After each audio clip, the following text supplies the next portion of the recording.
Pour les bruns, peu importe la provenance, la qualité sera la même.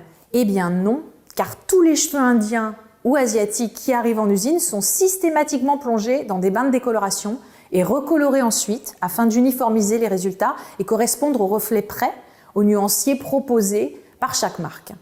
Les cheveux asiatiques, pour la plupart, sont même plongés dans des bains d'acide pour détruire des couches de kératine et l'affiner, pour ensuite les envoyer dans des pays dont les cheveux sont de type européen. C'est donc un point sur lequel beaucoup de marques restent volontairement très floues ou certaines mentent pour ne pas perdre en crédibilité. Et ensuite, j'ai remarqué que beaucoup de marques donnent de fausses provenances. Je pense surtout aux cheveux russes, qui sont les plus belles extensions au monde.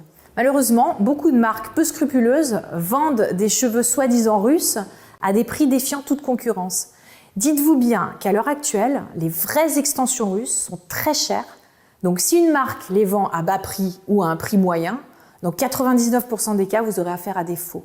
Je connais les cheveux russes depuis très longtemps et le salon que j'ai créé a été le premier à en proposer en France. Et depuis, j'ai vu une multitude de marques et boutiques en ligne vendre des cheveux russes à des prix complètement dérisoires. Une mode est née avec son lot d'abus, alors soyons logiques. Vous n'aurez jamais une Rolls au prix d'une Twingo. Ensuite, la technique utilisée. Alors là, c'est au contraire un point sur lequel les marques communiquent énormément et peuvent développer tout leur argumentaire marketing. Il n'y a aucun tabou sur ce sujet. C'est même d'ailleurs pour ça que la plupart des gens ne parlent quasiment que de la technique ou du prix au détriment de la provenance des cheveux et se retrouvent parfois déçus du résultat peu naturel, de mauvaise qualité ou qui ne dure pas dans le temps.